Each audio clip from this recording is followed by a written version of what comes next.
Form 7004 requests an automatic extension of time to file many business tax returns, including Partnership Form 1065, S Corporation Form 1120S, and C Corporation Form 1120.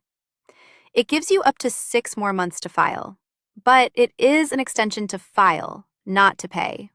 Any tax owed is still due by the original deadline. Enter the business name and employer identification number exactly as they appear on the return you are extending. Enter your business mailing address.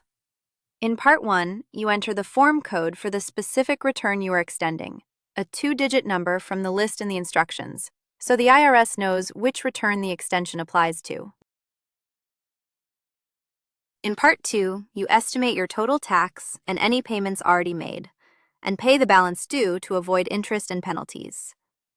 File Form 7004 by the original due date of the return. Fill yours out free at FormsPal.com. This is general information, not tax advice.